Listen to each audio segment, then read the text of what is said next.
kandorobo sakaramama. Lekemene shekelemea. Lekemene shekelemea.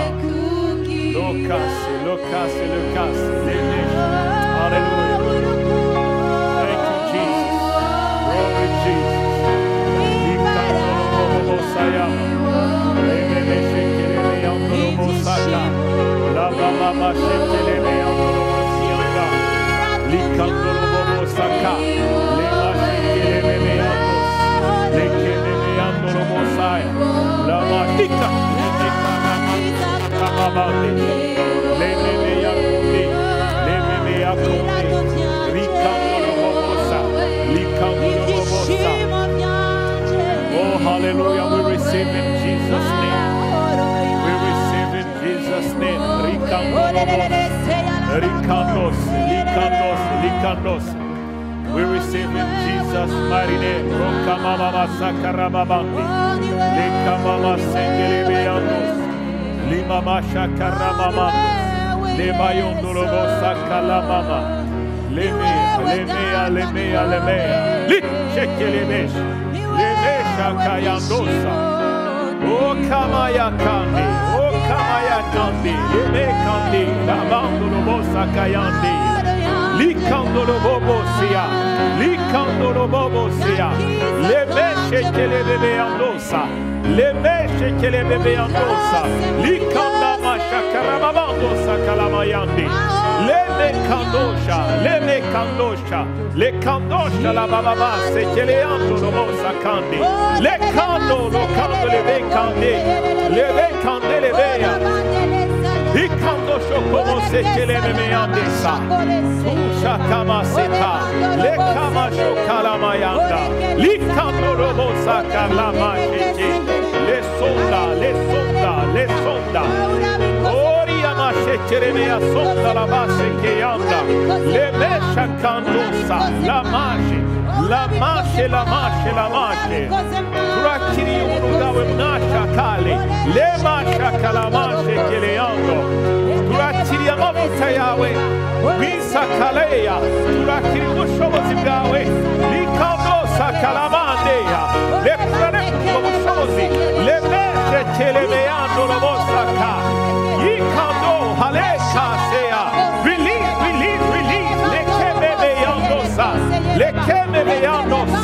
Lekeme beyandosa.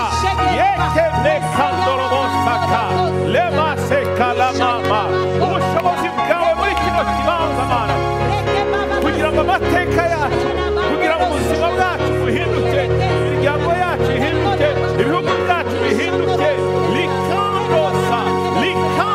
Sekemaya, Likando Sekemea, Lima Shokolobosaka, Lima Shekea, Mushawawe,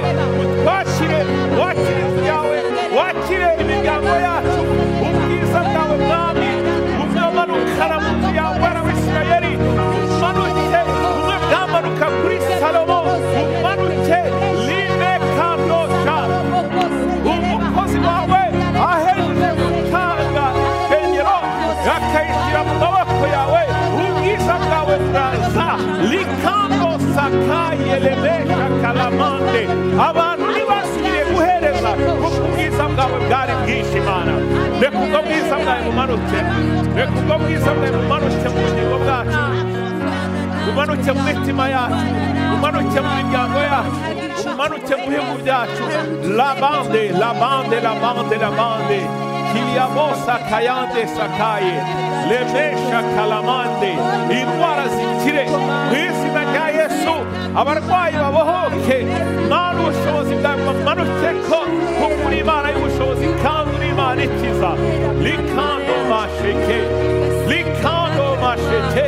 ijuru rifunguke Mana amadirisha n'imiryango y'ijuru afunguke rekeshe kelemesha kalaya la kandorobosa kamea lemeshe keleandosha lemeya shekeleandosha abariko barakurikira nibakira ubushobozi bwawe nibahure n'ubushobozi bwawe nibabona ubushobozi bwawe bahure n'amavuta yawe bakira indwara mu izina rya Yesu Mana imitwaro yabo bayishyure Rekema kalamaya. Rekema rakamaya. Rekema masekere memeande. Umuriro ku mibiri yacu mwami. Umuriro mu mitima yacu mana. Umuriro wawe mu bwenge bwacu wera w'Isirayeli. Lokamande. La yishekere meande. La yishekere meande. Likandoro sekeyandesha. Lemashe. Limandoro sakayandesha. Karamandesha. Ora basha karamandesha. Tuwainuricha Allah. Mashimena yawe mwami. Data tuwaha ikaze. Yesu tuwaha ikaze. Maraso ya Yesu nemuwera. Ikaze mu nzu yawe data. Ora kamusa. Lema mama shekele meyande. Mwakire amavuta y'Imana. Mwakire amavuta y'Imana. Mwakire amavuta y'Imana. Mwakire ubwo bwiza bw'Imana. Mwakire ubushobozi bw'Imana. Lokama mama sekele meyandos. Labandolo sakalama yenda. Lekandolo sakayandosh. Limaye. Labandolo sakayande. Lama shekele meyande. Liba kosha. Lema shekele meyandas. Hallelujah.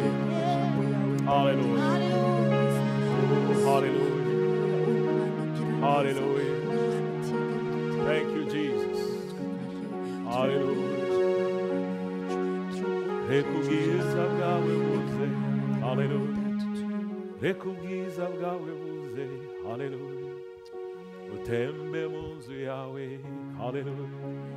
Rekubwiza bwawe buze. Rekubwiza bwawe buze. Utembe mu nzu yawe. Rekubwiza bwawe.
Rekubwiza bwawe buze butembe mu mibiri yacu mwami. Glory Jesus. Rekubwiza bwawe buze mwami. Guhindura amateka yacu muri kino gitondo. Rekubwiza bwawe buze bukore ku mitima yacu n'ubugingo bwacu. Bukore ku miryango yacu, bukore ku buzima bwacu n'ubuzima bwacu mwami. Bukore ku mashuri yacu mwami. Kugira ngo amateka yacu ahinduke mwami. Thank you Jesus. Hallelujah.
bwawe buze mu bugingo bwacu bari ngaha bari baradukurikira online no bazokurikira online reka ubwiza bwawe bubatembe mu mwanya in Jesus name amen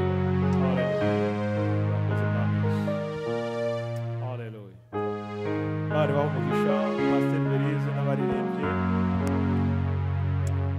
hallelujah turabaha ikaze mwese mu nzu y'Imana. Nous vous souhaitons la bienvenue dans la maison de Dieu.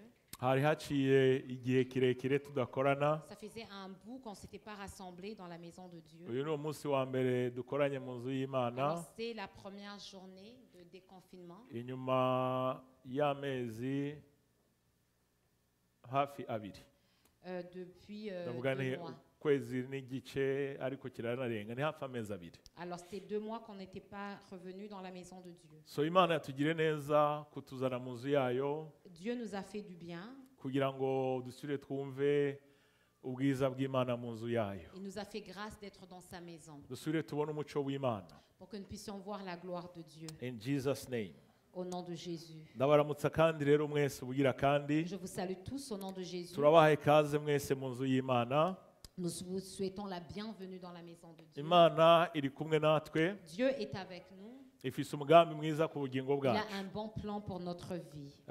mu ndwi iheze twaraganiriye La semaine passée, nous avons partagé la parole turavuga ku byerekeye ubwiza bw'inzu ya kabiri. qui parlait de la gloire de la seconde maison. ndababwira ko tuzobandanya ico cigwa kuri ya munsi ntitwakivuze ko byinshi Et je vous avais promis qu'on allait continuer cet enseignement kubera ko twafashe umwanya muremure wo gushimira Imana. parce qu'on avait pris beaucoup de temps pour bénir le nom de Dieu. ku myaka 10 tumaze ku musozi Pour 10 Montréal ans, depuis que l'Église a commencé à Montréal, muri iki gisagara dans cette ville, twarashimye ibyiza byinshi Imana yadukoreye. nous avons dit merci pour toutes les bonnes choses que Dieu a accomplies pour nous. twarashimye ingene Imana yaturinze. Nous avons dit merci pour la protection de Dieu. so imyaka 10 iraheze Alors 10 ans sont écoulés. ariko tugira twinjire mu yindi myaka 10 iri imbere Nous allons rentrer dans les 10 prochaines années n'indi myaka myinshi iri imbere et dans d'autres années qui vont s'en suivre. mu gihe cyose Imana izo bidutije umwanya wo kubaho n'ubuzima. Aussi longtemps que Dieu va nous prêter la vie. so muri iyi myaka 10 iri imbere Alors dans les 10 prochaines années qui s'en viennent, narababwiye yuko ijambo Imana yambwiye muri iyi myaka 10 je vous ai dit que la parole que Dieu m'a donnée pour ces 10 ans, ngo nuko ubwiza bwa kabiri c'est que la gloire de la deuxième maison, canke ubwiza bw'imyaka 10 iri imbere ou bien la gloire des prochaines 10 années, buzoba butandukanye n'ubwiza twabayemo mu myaka 10 irangiye. sera différent de celle que nous avons vécue les 10 années passées. Yesu ahabwe icubahiro. Que Jésus soit loué. iyi myaka 10 iri imbere Les 10 années qui s'en viennent, izoba ari imyaka yo kuvuguruza birenze uko twabikoze mu yindi myaka abamuvuga nabi. ce sera des années où nous allons démentir tous ceux qui disent du mal de notre Dieu. abavuga Imana nabi Ceux qui parlent en mal de notre iyi Dieu, myaka 10 iri imbere tuzobavuguruza les 10 prochaines années, nous allons démentir leurs propos. kandi dusabe n'amavuta y'Imana Et nous allons demander la gloire de Dieu, kugira l'onction ngo- de Dieu, kugira ngo n'abavuga abandi nabi pour que même ceux qui disent du mal des nabo autres, tuze tubavuguruze. nous puissions également les ntabwo démentir. tugomba kuvuguruza gusa abavuga nabi On Imana ne doit pas seulement démentir ceux qui disent du mal de Dieu, ariko tugomba no kuvuguruza abavuga abandi même nabi. également ceux qui disent du mal des autres. ariko cyane cyane Imana Mais surtout Dieu, biri mu ma obligation mu bikorwa twahamagariwe n'Imana. c'est dans les obligations ou le travail ou le ministère que Dieu nous appelle à faire. kuvuguruza abamuvuga nabi, Démentir ceux qui disent du mal de notre Dieu. kugaragaza abatamwerekana uko ari, Montrer ceux qui ne parlent pas en bien de notre Dieu. ariko tukabereka yuko Et nous allons dire agira neza que notre Dieu nous fait du bien. kandi amajambo yavuze yose Et que la parole qu'il a déclarée ku bugingo bwacu sur notre vie, yose yagiye ashika, cette parole s'est accomplie. yagiye ayashitsa, C'est une parole que Dieu a accomplie. kandi nawe yavuze mu ijambo Et ryayo tout ce qu'il a dit dans sa parole, nka yose yagiye ashika, tout a été accompli. ayatarashika Ce qui nayo n'a pas été accompli, dufise ukwizera yuko nous nayazoshika avons la foi que cette parole va s'accomplir dans le futur. kuko nayandi yashitse. Parce que même ce qu'il a dit est déjà accompli. So muri iyi myaka rero 10 iri imbere Alors dans les 10 prochaines années no mu yindi myaka iri et imbere les autres années qui s'en viennent, nta kindi gikorwa duhamagarirwa il n'y a aucun autre ministère que nous avons à atari faire, ukuvuguruza abamuvuga nabi, si ce n'est que démentir ceux qui ne disent pas, qui ne parlent pas en bien de notre Dieu. kuvuguruza abamukorera nabi. Ceux qui n'œuvrent pas bien pour notre Dieu. Ariko na cyane cyane kumuvuga neza, Mais surtout nous allons déclarer ses kuvuga bienfaits. ibyiza vyiwe Nous allons dire ce qu'il a fait no kuvuga ibitangaza et les vyiwe miracles qu'il a no fait, kuvuga ibikorwa yakoze, le travail qu'il a fait, ibitangaza abandanya akora mu bugingo les bwacu. miracles qu'il continue à faire dans nos vies. In Jesus name. Au nom de Jésus. Uyu munsi tugiye kuganira mu gitabo cya Hagayi igice cya kabiri Nous allons aller dans Agé. kuva ku murongo wa mbere gushika ku murongo Nous w'icenda. allons aller au 2e chapitre. twarayasomye amajambo mu ndwi iheze, Nous avions commencé à lire ces passages. ariko ngira nsome mu makenya. Moi, je vais lire. Umurongo wa mbere avuga ngo Le premier verset dit, mu kwezi kw'indwi ku munsi wako wa 21, le 21e jour du Et 7e mois, ijambo ry'uhoraho ryavugiye muri Hagayi uwavugishwa nawe. l'Éternel fit entendre sa parole par la bouche du prophète Agé en ces termes. Ku murongo wa kane, Le 4e verset, yamara noneho rema ewe Zerubabeli niko uhoraho agize. mais maintenant, courage Zorobabel, dit l'Éternel, Nawe nyene rema ewe Yosuwa umuherezi mukuru mwene Yehozadaki, toi aussi Josué, fils de Yehozadak, kandi namwe bantu bo mu gihugu mwese nimureme niko uhoraho agize, grand prêtre, prends courage. kandi mushireko mukore. Courage, vous aussi, tous les gens du pays, dit l'Éternel, mettez-vous à l'œuvre, Kuko ndi kumwe namwe niko uhoraho nyene ingabo agize. car je suis avec vous. Ikintu Voilà ce que déclare le Seigneur des armées célestes. cya mbere iyo uriko urasoma Bibiliya, La première des choses, lorsque tu lis la Bible, iyo uriko urasoma amajambo y'Imana, lorsque tu lis la parole de Dieu, kugira ngo utahure cyane pour bien comprendre, ugomba paying attention ku madetaye. tu dois tirer l'attention sur les détails. Details. Les détails. Kubera iki? Pourquoi? Nta kintu na kimwe kiri mu ijambo ry'Imana kubw'igihamana. Il n'y a rien qui est dans la parole de Dieu par hasard. Ku murongo wa kane, Le 4e verset, uhoraho aravugwa inshuro nka zibiri, on parle de l'Éternel 2 fois, on utilise le mot Éternel 2 fois, ariko hari ubutandukane. mais il y a une différence. Oya avugwa inshuro zitatu C'est 3 fois qu'on le ngo niko mentionne, uhoraho agize. dit l'Éternel. Hanyuma munsi kandi bavuga ngo niko uhoraho agize. Et en bas on dit l'Éternel. Ariko agacakurikira ijambo rikomeye cyane rivuga ngo Et voici la parole qui suit. kandi mushireko mukore Mettez-vous à l'œuvre, kuko ndi kumwe nawe. je suis avec vous. Niko uhoraho, Voici ce que déclare le Seigneur, baciye bongera kwirindi ijambo le Seigneur nyeningabo avuze. des armées célestes. Imbere yavuga ati niko uhoraho avuze, On avait dit l'Éternel. ariko mu kurangiza bakavuga ngo niko uhoraho nyeningabo avuze. En terminant, on dit le Seigneur des armées célestes. Uhoraho ni izina ry'Imana, L'Éternel est le nom de notre Dieu. nyeningabo L'Éternel, ni irindi zina bongeye ku izina ryari rihasanzwe le Seigneur des armées célestes, c'est un ajout qui vient de faire kubera impamvu kanaka. à cause d'une chose. So iyo uriko urasoma ijambo Lorsque tu lis la parole, kugira ngo usobanukirwe ijambo, pour comprendre la parole, kugira ngo utahure ijambo, pour bien comprendre la profondeur, kugira ngo nawe urisobanurane ubushobozi pour que n'amavuta tu y'Imana, puisses toi aussi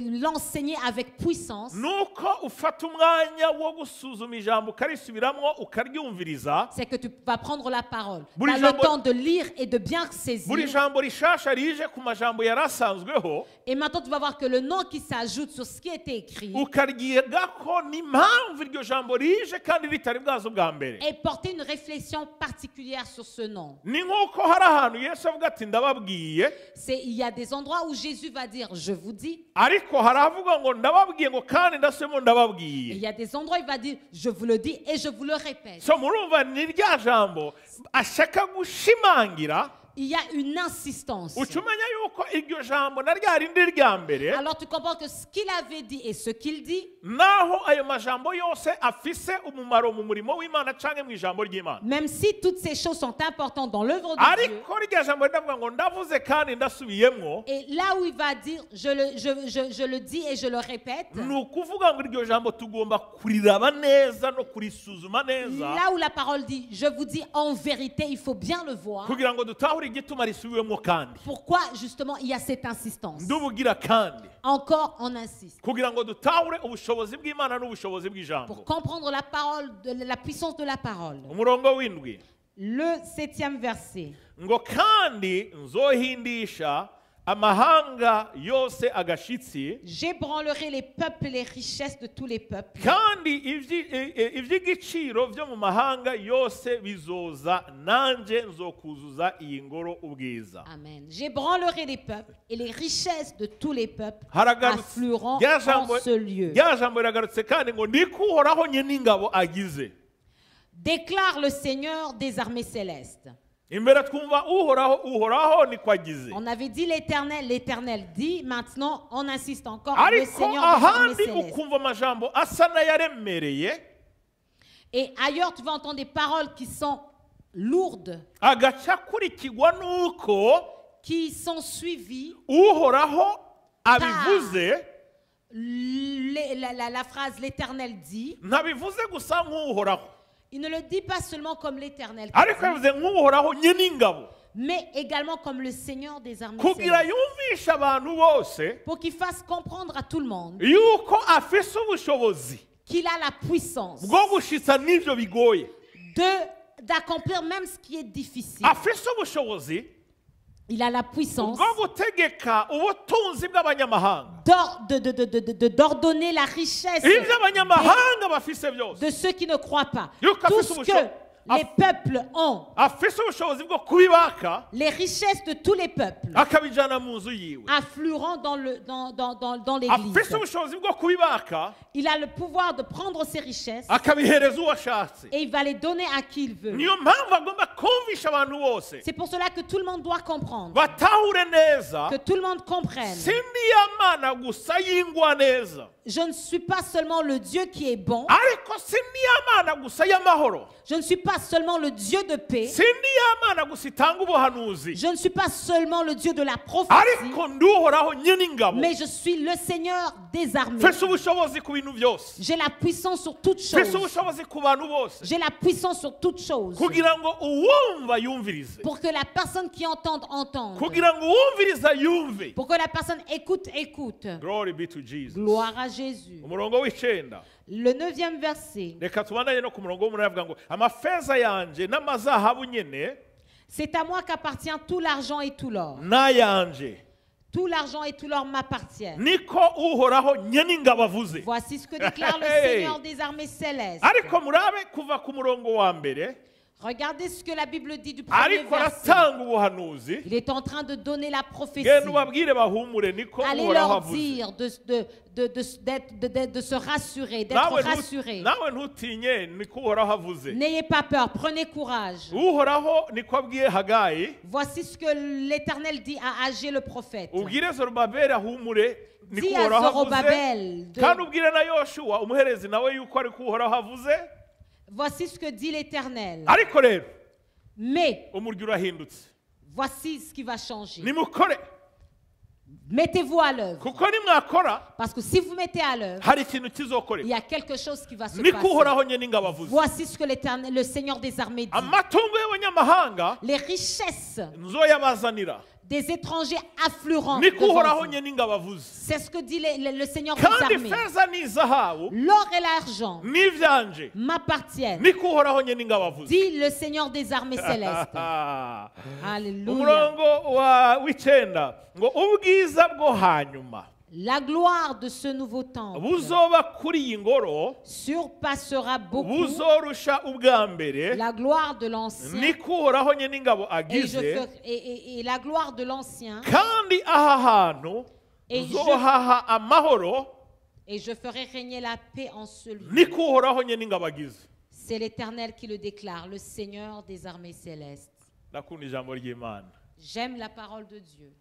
Hari akaririmbo mpora muririmba kavuga ngo na na na na na na na na na. Ndakunda ijambo. Je ndakunda ijambo. Murazi ko hari abantu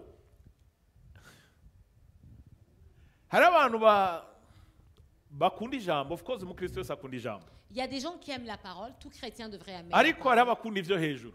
Mais il y a des gens qui aiment les choses superficielles. Juste kurisoma kumva riraryoshe. Juste les choses superficielles. Ariko hariho gukunda ijambo. Mais il y a aimer la parole. Kubera rema ubushobozi hishurirwa riri mu ijambo ry'Imana. Et de la révélation de la parole. Iyo uri kurasoma, et lorsque tu lis la parole, Imana igatangura kukwigisha ingene uja kurondera amabanga y'Imana mu ijambo ry'Imana. Et Dieu te montre comment aller chercher la révélation de la parole. Ihishurwa n'ubushobozi bw'ijambo ry'Imana.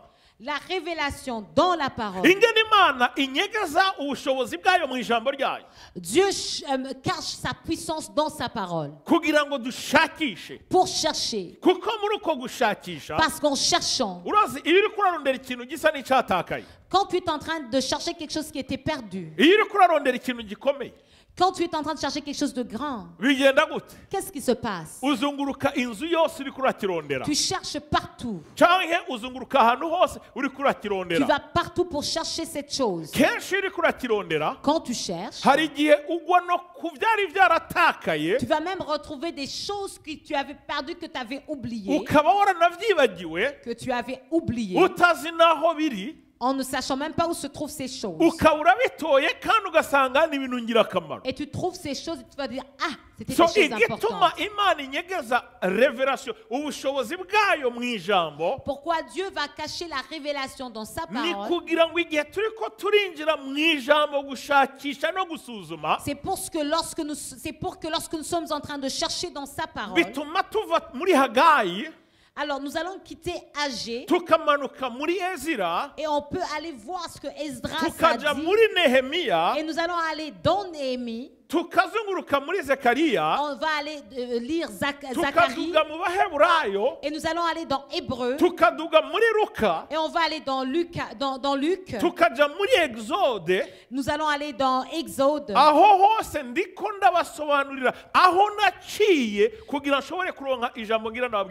Alors là, je suis en train de vous dire où est-ce que j'ai lu, partout que j'ai lu, pour pouvoir arriver sur l'enseignement de ce matin.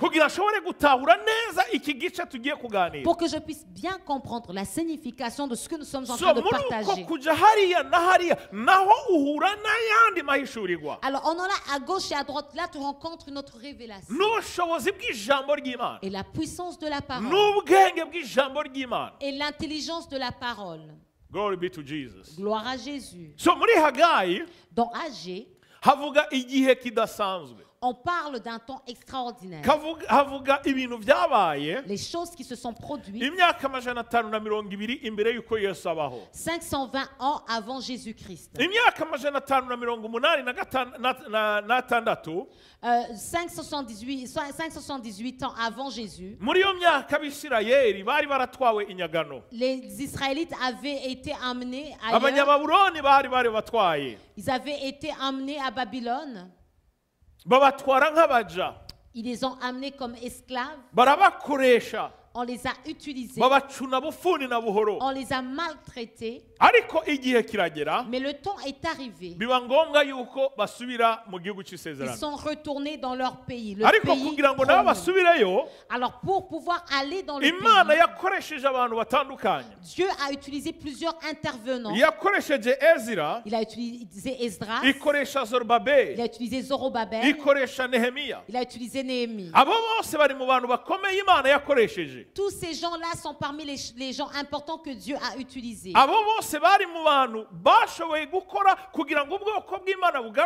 Ce sont des gens qui sont intervenus pour que le peuple puisse rentrer et pour que le peuple puisse bâtir la maison de Dieu physiquement et spirituellement. Lorsqu'ils sont arrivés dans la terre promise, il y a eu un grand problème. Lorsqu'ils sont arrivés, ils ont commencé à faire, ils ont commencé à bâtir leurs maisons, ils ont commencé à bâtir leurs villas, ils ont commencé à acheter leurs voitures. Vous comprenez bien, il n'y avait pas d'auto en ces temps-là, mais il y avait d'autres moyens de transport. Il y avait des chevaux, des chameaux, ainsi de suite. Et en d'autres mots, ils ont commencé à prendre soin de leur business avant de faire le travail de Dieu. Ils ont commencé à bâtir leur vie avant de bâtir l'œuvre de Dieu. Ils se sont préoccupés des choses personnelles plutôt que des choses de Dieu. Mais c'était différent. C'était étonnant. Parce que dans tout ce qu'ils étaient en train de faire, il y avait beaucoup de pertes.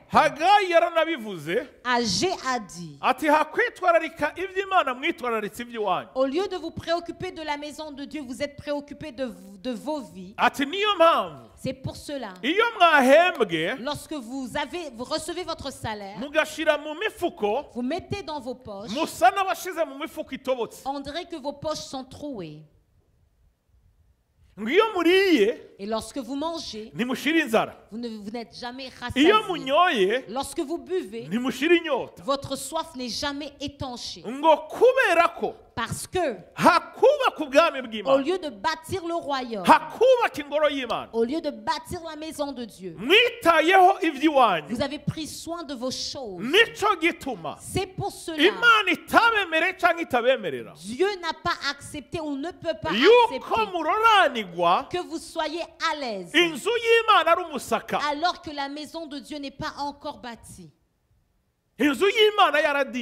Alors que la maison de Dieu n'est pas encore bâtie. Alors que vous n'avez pas été capable de bâtir la maison de Dieu. Alors vos villas sont bien bâties.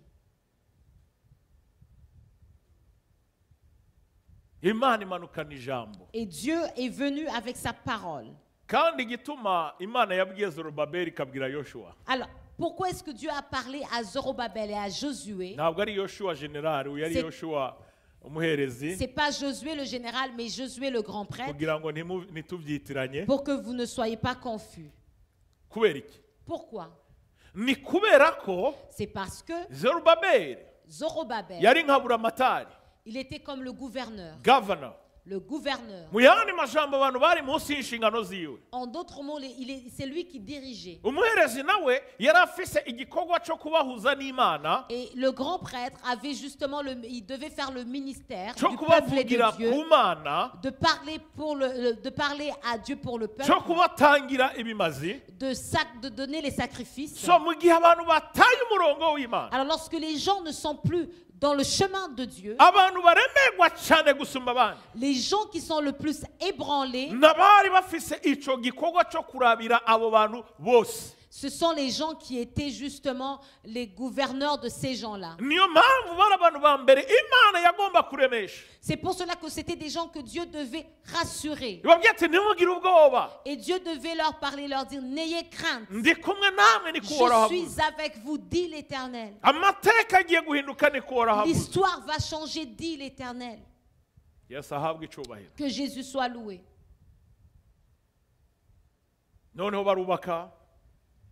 Ils ont construit. Après avoir construit, ils ont terminé. Il y avait un problème. Il y avait des gens âgés, des vieux, qui avaient vécu au temps de Salomon. Rappelez-vous que la bâtisse de l'Éternel, pour qu'elle puisse exister, pour que le temple puisse exister, c'est qu'il y a eu un homme qui avait compris la puissance la gloire de Dieu, la puissance de Dieu, la puissance de donner à Dieu, d'œuvrer pour Dieu, de comprendre la gloire dans la maison de Dieu. Et cet homme était David. David a dit à Dieu, après avoir combattu beaucoup de combats, après avoir combattu beaucoup de guerres, avec beaucoup de richesses, il a dit à Dieu, Dieu, permets-moi de bâtir ta maison. Permets-moi de bâtir ta maison. J'aimerais te bâtir une maison. Et Dieu a regardé David. Parce que la Bible nous dit que Dieu aimait beaucoup David. Parce que la Bible dit qu'il avait un cœur de Dieu. Mais malgré ça, David avait touché à beaucoup de sang. La Bible nous montre et il avait fait couler le sang en se battant pour la volonté de Dieu. Je veux vraiment que ce soit clair ici.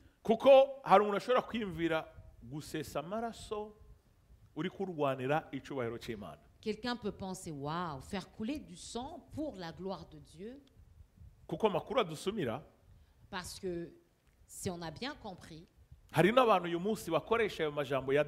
y a des gens aujourd'hui qui utilisent toujours ces mots pour tuer et faire du mal aux autres. Ah, même Dieu a témoigné pour David qu'il avait le cœur selon Dieu. Alors qu'il avait été dans beaucoup de guerres, qu'il a tué des gens pour la gloire de Dieu. Mais la Bible nous montre bien que dans les temps de David, comment est-ce qu'il avait fait? Comment est-ce qu'il avait parlé avec Dieu? Et différent d'aujourd'hui, une personne qui pourrait se lever à cause de sa propre gloire, pour chercher sa gloire, et tuer des gens en disant que je suis en train de faire comme ce que David a fait.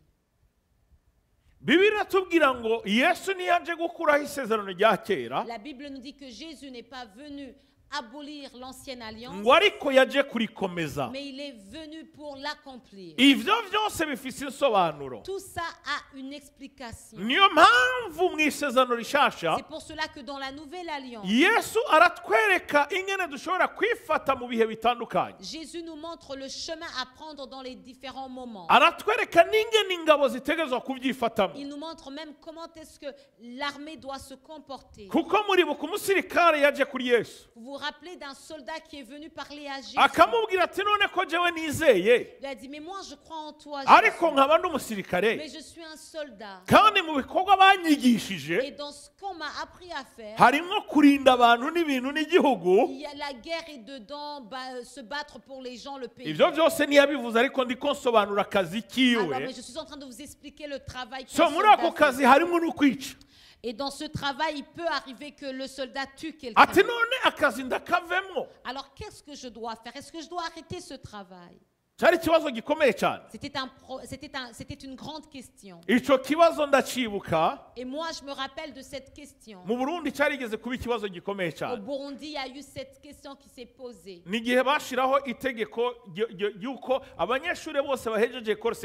C'est quand ils ont mis une loi. À la fin du secondaire, il fallait aller faire le service militaire obligatoire.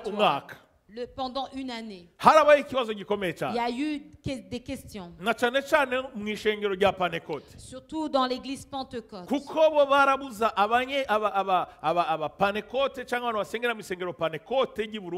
Parce qu'à l'église Pentecôte, c'était interdit. Il faut comprendre lorsque je dis Pentecôte.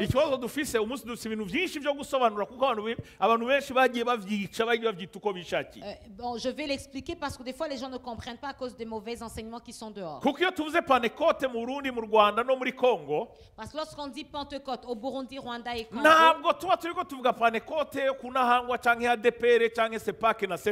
on ne parle pas des églises qui sont appelées comme ça Pentecôte. Mais l'église pentecôtiste est l'église qui croit dans la puissance du Saint-Esprit. Comme le Saint-Esprit opérait dans la première église, aujourd'hui il opère toujours. Tous ces gens-là sont des pentecôtistes. Mais dans nos pays, il y a des églises qui s'appellent pentecôtistes. Alors à cause de la faiblesse humaine, et là ils se croient pentecôtistes et les autres ils ne sont pas pentecôtistes. Comme si c'est eux qui ont la puissance de déclarer le pentecôtiste ou un non-pentecôtiste. Mais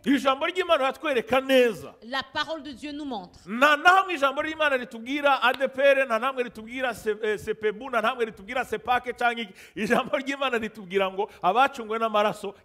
La parole de Dieu ne dit pas à des pères, CPESA ou autres, mais la Bible parle de ceux qui ont cru et qui sont devenus des enfants de Dieu. Tous ceux qui ont cru en lui et qui croient dans la puissance du Saint-Esprit, comme le Saint-Esprit a opéré dans l'église des apôtres, il opère toujours. Peu importe où ils sont, dans n'importe quelle église, peu importe les noms, ce sont des pentecôtistes.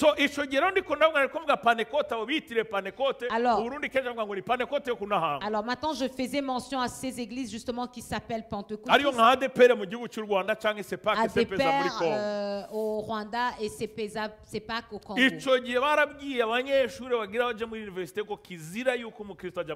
Ils ont interdit aux jeunes de leurs églises à aller faire le service militaire obligatoire. Il y a beaucoup d'élèves qui n'y sont pas allés. Et si tu ne faisais pas le service militaire obligatoire, tu ne pouvais plus rentrer à l'université. Il fallait te débrouiller pour aller dans une université privée. Mais ce qui est étonnant, alors que ces églises sont supposées connaître la parole, mais la religion est très dangereuse. Parce que c'était clair, on peut voir dans la Bible, un soldat est venu parler à Jésus. Qu'est-ce que je peux faire? Si Jésus était contre le fait d'aller dans l'armée, il allait lui dire, toi, va remettre ton arme et tu vas leur dire au revoir. Il lui a dit va, continue ton travail, mais fais justice à tous ceux qui ont besoin de justice. C'est ça l'appel du soldat. C'est ce que David a fait. Alors à cause que c'était un homme, c'est pas comme ça qu'il a fait. Mais il a fait une œuvre qui glorifiait Dieu. Parce que même lorsqu'il avait des problèmes, il allait chercher la face de Dieu. Et dans toutes les guerres qu'il a combattues, il les a combattues en cherchant la gloire de Dieu. Mais beaucoup de gens que nous voyons dans les temps actuels, les gens combattent ces guerres en cherchant leur gloire la gloire de leur peuple, la gloire des partis politiques, la gloire de leur province, la gloire des pays. Alors qu'il n'y a pas de gloire de Dieu. Je ne dis pas dans l'histoire du monde. Il n'y a jamais eu des gens ou des pays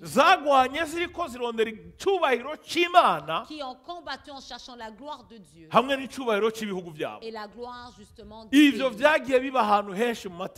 Ça s'est produit dans plusieurs peuples. Mais il y a des gens qui vont utiliser la parole pour faire ce qu'ils veulent. Alors après avoir refusé à David de bâtir le temple, tu ne peux pas refuser à quelqu'un qui a le zèle pour Dieu. Tu ne peux pas empêcher à une personne qui a le cœur de donner à Dieu de donner pour Dieu. Lorsque tu vois une personne qui a le cœur de donner, qui arrête de donner, ce n'est pas Dieu qui l'empêche. Non. C'est la chair qui l'empêche de le faire. Parce que la personne qui a cette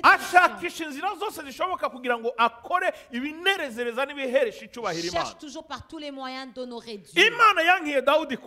Dieu a refusé à David de bâtir. David, ok, merci Seigneur. Tu as refusé. Et n'oubliez pas que Dieu, la Bible nous dit que Dieu n'oublie jamais ce qu'il a dit. Et la parole a été créée par Dieu. Les décrets, c'est quelque chose d'important. Parce que tu peux dire une parole. Parce que dans une parole, tu peux dire quelque chose, mais il y a un petit truc que tu n'as pas dit. Et moi, je peux l'utiliser pour bâtir ou détruire. Alors,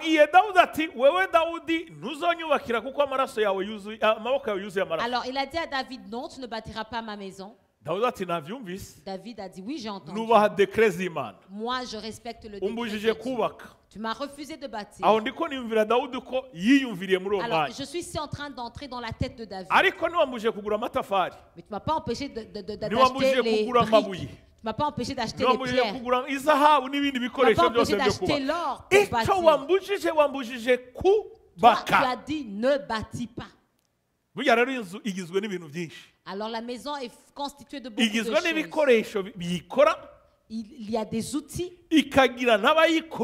Il y a les gens qui vont bâtir. Il y a les gens qui vont dessiner. Alors le décret de Dieu n'a pas découragé David. Parce que David voulait honorer Dieu coûte que coûte. Il voulait rendre gloire à Dieu coûte que coûte. Il voulait donner pour Dieu coûte que coûte. Parce qu'il avait compris la puissance de donner pour Dieu. C'est pour cela que Dieu a fait de lui un grand roi. Parce qu'il a aimé Dieu de tout son cœur. Il a aimé Dieu de tout son cœur. Et dans toutes les œuvres qu'il faisait, il a voulu honorer Dieu. C'est pour cela qu'aujourd'hui en Israël, David est parmi les rois les plus grands d'Israël. Parce qu'un Israélite ne peut pas parler de l'histoire d'Israël sans mentionner David. Lorsque tu de l'aéroport Tel Aviv à Jérusalem,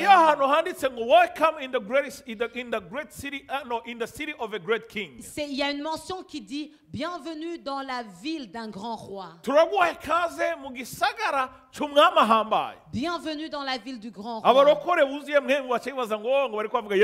Les chrétiens peuvent penser qu'on est en train de parler de Jésus. Non, on parle de David, le roi David. C'est un roi qui a marqué l'histoire de sa nation. Parce qu'il avait le cœur pour Dieu.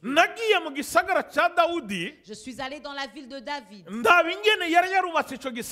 Et j'ai vu comment est-ce qu'il avait bâti la ville. Même sa maison était en face de la porte de sa maison regardait regardez la porte du temple. Il avait tout préparé. Parce que si Dieu le laisse bâtir la maison, alors il va quitter sa maison pour entrer dans le temple. La porte de l'or, la porte qui rentre dans le temple. Donc faisait face à la maison de David, la ville de David.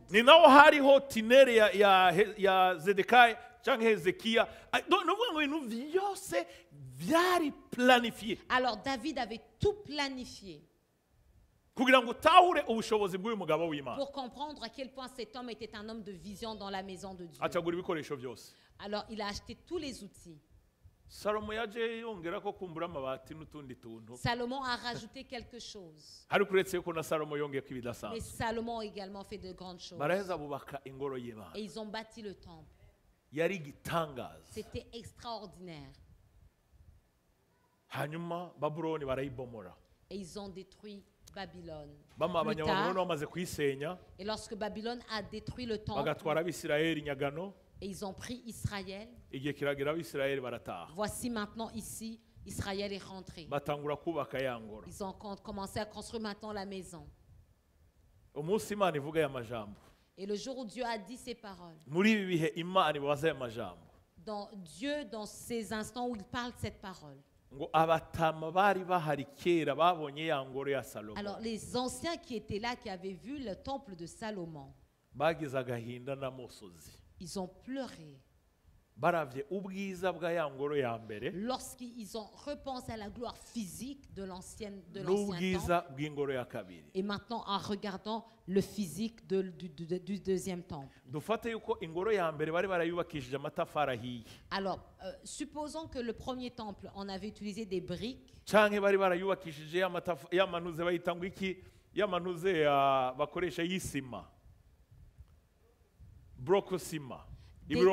on avait utilisé des blocs ciment, des choses à la fine pointe.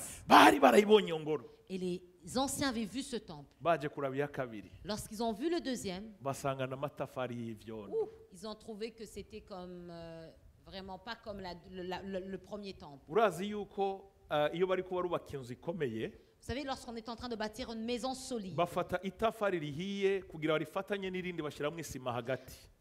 on prend une brique, on met du ciment et on pose une deuxième brique. Mais lorsque tu utilises des briques faites de boue, on ne met pas de ciment entre. Ils vont mettre la boue pour justement attacher la boue avec la boue. Vous comprenez la différence. C'est un exemple, c'est une illustration. Mais la Bible nous montre que le deuxième temple, ce qu'on sait, c'est que le deuxième temple, physiquement, n'avait rien à voir avec le premier temple.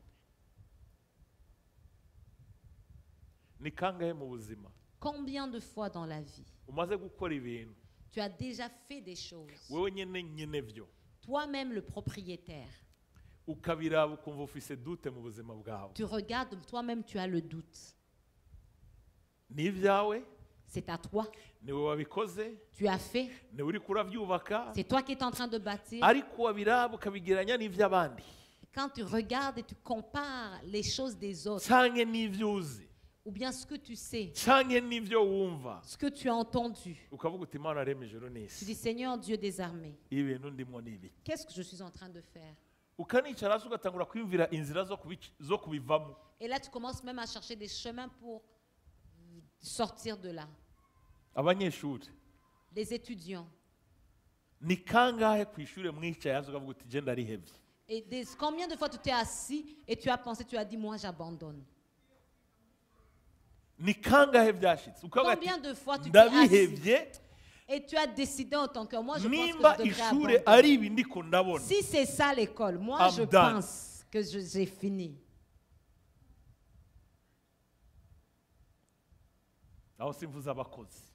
Et là je ne parle pas des adultes. Là tu vas chercher du travail. Bien-aimés, le monde est des fois difficile.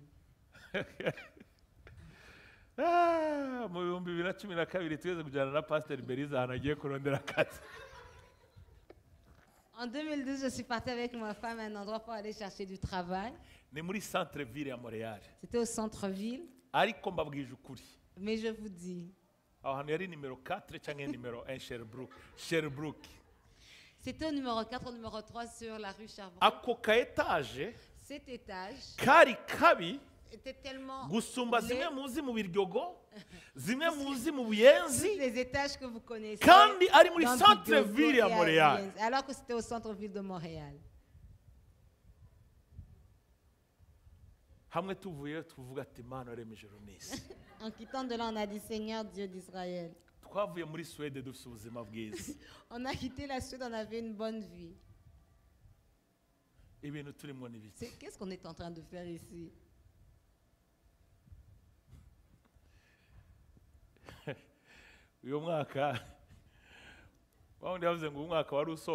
Quelqu'un a dit que l'année était aiguë. Cette année-là a été aiguë. Et c'était la première année de l'église. Et il n'y a personne d'entre nous qui travaillait. Les anciens ont regardé la maison. Ils ont commencé à pleurer. Ils ont eu de la peine. Vous savez le problème? Ils étaient en train de regarder avec des yeux physiques. C'est vrai que la première maison était belle. Et le jour même où elle a été consacrée à Dieu, la Bible dit que Salomon, les grands prêtres, les grands sacrificateurs, lorsqu'ils sont venus, la gloire de Dieu est descendue. Et les sacrificateurs ne pouvaient pas sacrifier. Parce qu'il y avait tellement la gloire de Dieu en ce lieu. Mais la gloire qu'il y avait, c'était une gloire temporaire. C'est une gloire temporaire. Cette gloire, sûrement qu'elle était finie après ce travail. Et ce qui suivait, c'était venir une fois l'année pour justement sacrifier, et voilà. Mais la deuxième maison, c'était pas une belle maison physiquement. Mais ce qu'ils n'avaient pas compris, ne connaissaient pas le plan de Dieu. Le plan de Dieu pour cette maison. Ils ne pouvaient pas penser au plan de Dieu pour cette maison. C'est pour cela que même il y a beaucoup de gens qui ne connaissent pas le plan de Dieu pour ta vie. Toi-même, tu ne connais pas le plan de Dieu pour ta vie. Et tu t'assois et tu te plains. Les 10 dernières années, c'était des années difficiles. La Bible dit que nous quittons de gloire en gloire. On dirait que moi, j'ai quitté problème après problème. Problème sur problème. Maladie sur maladie. Et tu penses que Dieu a fini avec toi. Et tu pleures. Et tu abandonnes. Mais dans le deuxième chapitre d'Agé, les anciens étaient désespérés. Les anciens avaient de l'amertume. Lorsqu'ils ont vu la deuxième maison, en la comparant avec la première maison. Le problème que beaucoup de gens ont aujourd'hui, vous avez des problèmes de comparer vos maisons avec les maisons des autres.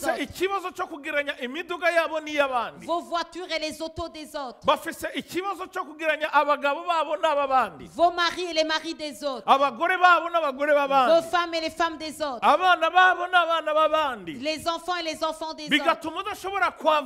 et tu ne peux pas avancer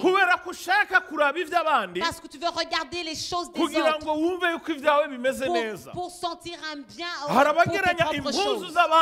Tu compares les habits des autres et tes habits. Tu veux t'habiller comme les autres. Je ne parle pas même de ceux qui s'habillent en se référant à ce que les Américains portent. Un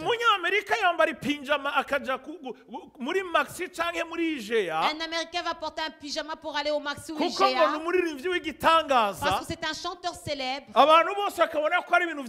Et voilà, maintenant tout le monde va dire et ils vont penser que ça c'est grave parce que le chanteur lorsqu'il le fait c'est trendy, mais toi quand tu le fais on dirait que tu es devenu malade. Beaucoup de gens maintenant vont vouloir imiter les autres pour pouvoir justement bien se sentir d'une façon ou d'une autre. Chacun veut honorer sa femme ou son mari, écouter son mari ou sa femme. Mais j'aimerais te dire, même lorsque je me suis habillée, ma femme me dit enlève cet habit. Moi je le porte même. Jésus soit loué. Je ne te dis pas toi de le faire comme moi. Toi fais-le comme ça. Je vais te dire pourquoi moi je le fais comme ça. Parce que moi quand je m'habille, ce que je mets, tel que je l'ai mis, je sens que c'est Alléluia et Amen. C'est Alléluia et Amen. Si tu veux que je change, peut-être tu peux me rappeler. Aujourd'hui c'est le jour, c'est la journée où on porte du noir. Je vais dire ok, on porte du noir. Aujourd'hui on porte, tout le monde porte du noir. Mais si tu me dis, mais ça là, ce que tu portes, mais c'est mon habit. C'est un bel habit. Parce que tout ce qui est à moi est beau. Mes souliers sont beaux. Mes pantalons sont beaux. Mes chemises sont belles. Même lorsque je les ai achetés, alors parce que je l'ai acheté, c'est un bel habit. Que Jésus soit loué. As simple as that. C'est simple comme ça. Tu sais pourquoi? Si tu te trompes et tu appelles 10 personnes pour juger ton habillement, on aime le faire avec ma femme. Ou maintenant les enfants sont grands. Parmi nos enfants, il y a de vrais stylistes, des stylistes fake. Et leur mère va s'habiller. Elle va amener 2 vestes. Ça c'est cette veste et cette veste. Elle me demande qu'est-ce que tu penses? Et moi je dis voilà, ça c'est ça qu'il faut que tu portes. Et là elle va s'adresser aussi. Chacun dit ce qu'il pense. Et plusieurs fois, elle va mettre ce qu'elle avait préparé de même. Et tu te poses la question. À quoi bon moi je dois lui dire ce qu'il faut qu'elle mieux qu'elle choisisse elle-même ses habits.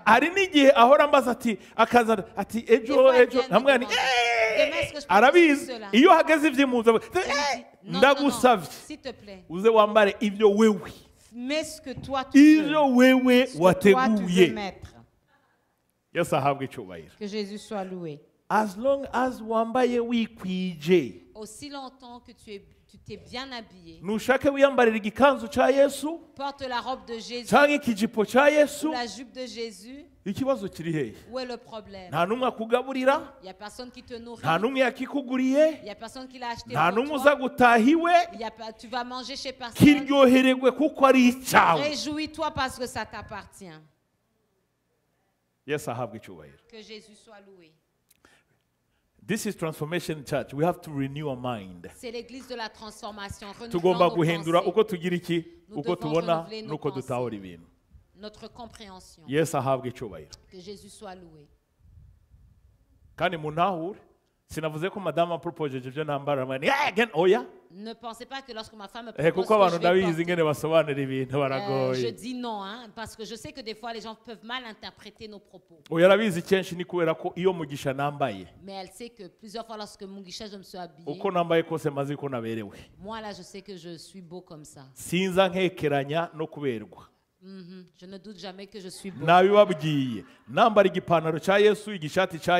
le pantalon de Jésus, la chemise de Jésus que je porte,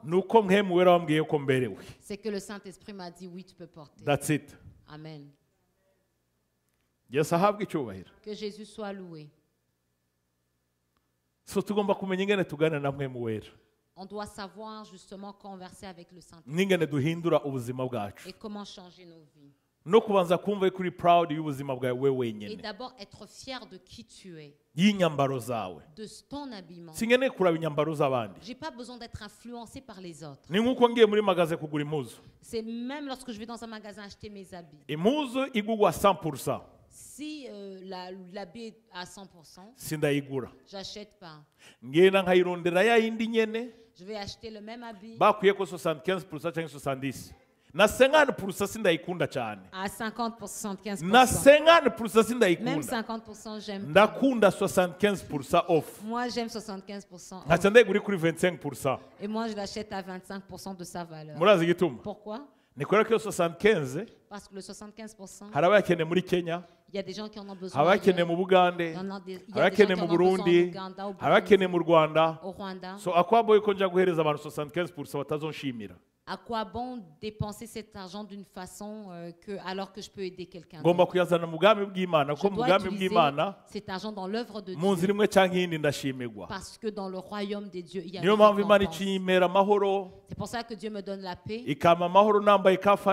Même quand je porte du fashion, j'ai la paix même quand je porte la veste de Jésus. Alors que les autres sont fatigués. Comment est-ce que tu vois? Je sais même avant même que tu me le dis que je suis beau. That's it. C'est tout. As simple as that. C'est simple comme ça. Vous savez d'où est-ce qu'on tire ça? Ça vient de Jésus. Que Jésus soit loué.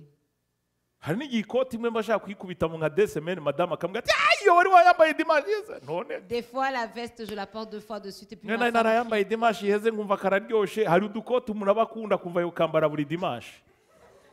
kubera kamworohereza kanyarutsa et puis ma femme va me dire non ne reporte pas ça. Nishati morangorora ngaho imbere gusa. Urana ngaho imbere gusa. Kuko ngaho inyuma nta numwe habona.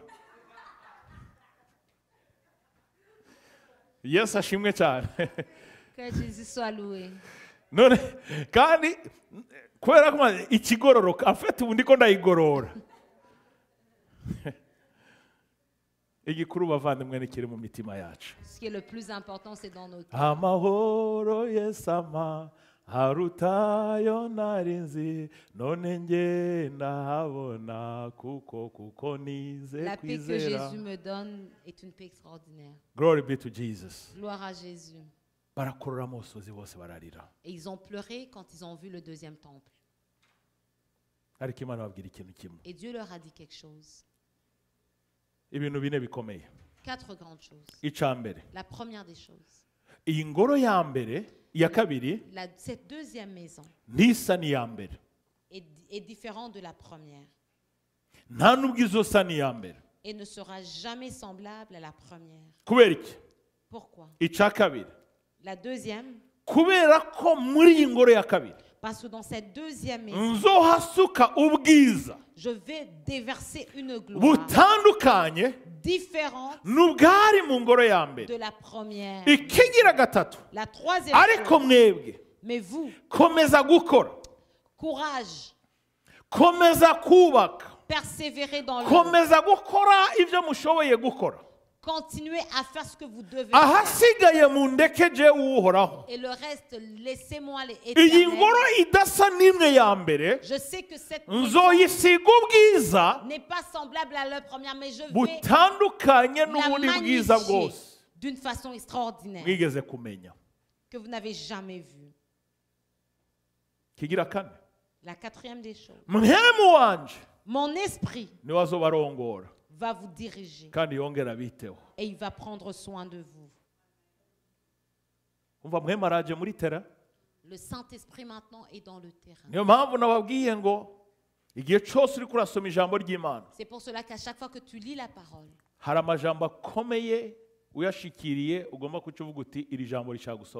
des mots, tu arrives, tu vas voir des mots, tu vas dire qu'est-ce que ça veut dire. Dans l'ancienne alliance, on ne parle pas beaucoup du Saint-Esprit, comme il est mentionné dans la nouvelle alliance.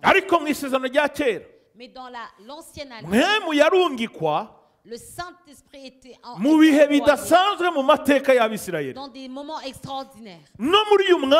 Et dans ce temps, la parole de Dieu vient et leur dit que le Saint-Esprit va prendre soin d'eux et il va les diriger. 4 choses. Cette maison ne sera pas semblable à la première. La deuxième maison, je vais la magnifier de ma gloire. La troisième chose, persévérer dans l'œuvre. Et